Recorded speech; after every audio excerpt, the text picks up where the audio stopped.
মূলত রাসূল সাল্লাল্লাহু আলাইহি সাল্লামের জন্মবার্ষিকী পালন করলেই সে রাসূল প্রেমী হয়ে যায় না। আবু লাহাবের ব্যাপারে আপনারা শুনে থাকবেন। সে রাসূল সাল্লাল্লাহু আলাইহি সাল্লামের জন্মের কথা শুনে রাসূল সাল্লাল্লাহু আলাইহি সাল্লামের জন্মের খুশিতে নিজের প্রিয় বাদী সুহাইবাকে আজাদ করে দিয়েছিল।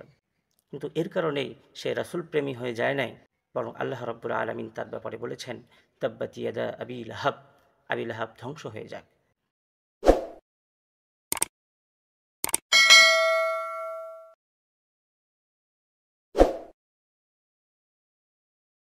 সমস্ত ঐতিহাসিক বিদগণ এই কথার উপরে ঐক্যমত পোষণ করেছেন যে রাসূল সাল্লাল্লাহু আলাইহি সাল্লামের মৃত্যু রবিউল আউয়াল মাসের 12 তারিখে হয়েছে।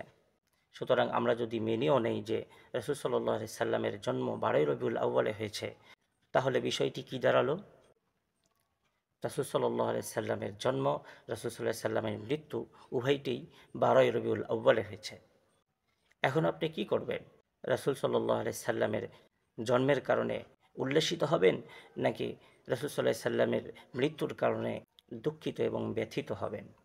কারো নিকটে যখন দুইটি সংবাদ আসে, একটি অনেক বড় সুসংবাদ আর একটি অনেক বড় দুঃসংবাদ, তাহলে এই ক্ষেত্রে আপনার ভিতরে কোন জিনিসটার প্রভাব বেশি পড়বে?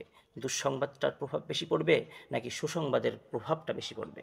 নিঃসন্দেহে দুঃসংবাদের প্রভাবটাই একজন সুস্থ মানুষের উপরে বেশি করে পড়বে। তাহলে তো আমাদের উপরও রাসূল সাল্লাল্লাহু আলাইহি সাল্লামের জন্মের খুশি উদযাপনের চাইতে রাসূল সাল্লাল্লাহু আলাইহি সাল্লামের মৃত্যুর কারণে ব্যথিত হওয়া বেশি জরুরি ছিল। মূলত রাসূল সাল্লাল্লাহু আলাইহি সাল্লামের জন্মবার্ষিকী পালন করলেই সে রাসূল প্রেমী হয়ে যায় না। আবু লাহাবের ব্যাপারে আপনারা শুনে থাকবেন। সে রাসূল সাল্লাল্লাহু আলাইহি সাল্লামের জন্মের কথা শুনে রাসূল সাল্লাল্লাহু আলাইহি সাল্লামের জন্মের খুশিতে নিজের প্রিয় বাদী সুহাইবাকে আজাদ করে দিয়েছিল। কিন্তু এর কারণেই সে রাসূল প্রেমী হয়ে যায় নাই, বরং আল্লাহ রাব্বুল আলামিন তার ব্যাপারে বলেছেন, তাব্বাত ইয়াদা আবি লাহাব, আবি লাহাব ধ্বংস হয়ে যাক। মূলত প্রকৃত রাসূল প্রেমী তো সেই যে নিজের প্রতিটি পদক্ষেপে, প্রতিটি কাজে রাসূল সাল্লাল্লাহু আলাইহি সাল্লামের সুন্নতের অনুসরণ করে, রাসূল সাল্লাল্লাহু আলাইহি সাল্লামের আদেশ নির্দেশ পালন করে। রাসূল সাল্লাল্লাহু আলাইহি সাল্লাম নিজেই নিজের ভালোবাসার মাপকাঠি নির্ধারণ করে গিয়েছেন।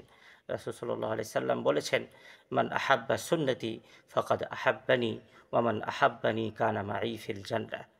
যে ব্যক্তি আমার সুন্নতকে ভালোবাসলো সেই প্রকৃতভাবে আমাকে ভালোবাসলো, আর যে প্রকৃতভাবে আমাকে ভালোবাসলো সে আমার সাথে জান্নাতে থাকবে।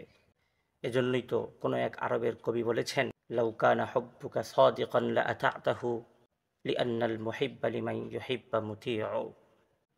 রাসূল সাল্লাল্লাহু আলাইহি ওয়াসাল্লামের প্রতি তোমার ভালোবাসা যদি সত্য হতো, তাহলে অবশ্যই তুমি তার অনুসরণ করতে, কারণ এই দুনিয়াতে যে যাকে ভালোবাসে সে তারই অনুসরণ করে থাকে।